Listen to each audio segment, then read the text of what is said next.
Hurricane Ian brought down its strong rainy winds over South Carolina on Friday, after devastating vast swaths of Florida and killing many people mostly by drowning.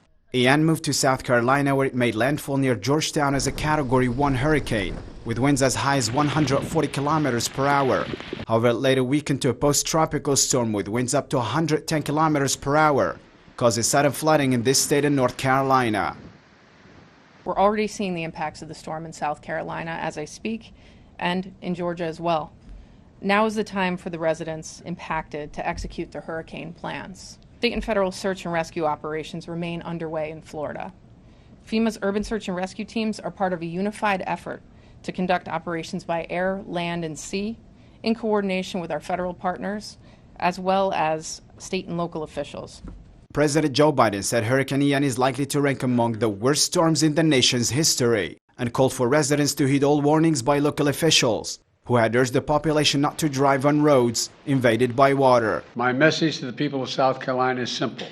Please listen to all the warnings and directions from local officials and follow their instructions.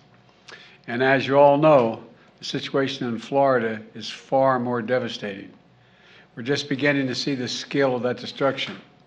It's likely to rank among the worst of the nation's and the worst in the nation's history. Around 570,000 homes and businesses were already without power on Friday night in North and South Carolina and Virginia. U.S. scientists believe that rays accompanied Hurricane Ian have increased by at least 10% due to climate change. Estimates suggest that Hurricane Ian could cost brokers tens of billions of dollars and weigh on U.S. growth, including flight cancellations and damage to agricultural production. As Ian swept through California and Cuba, the aftermath was tough. It flooded coastal areas, caused power grid, and destroyed homes and businesses, with efforts to save what is left.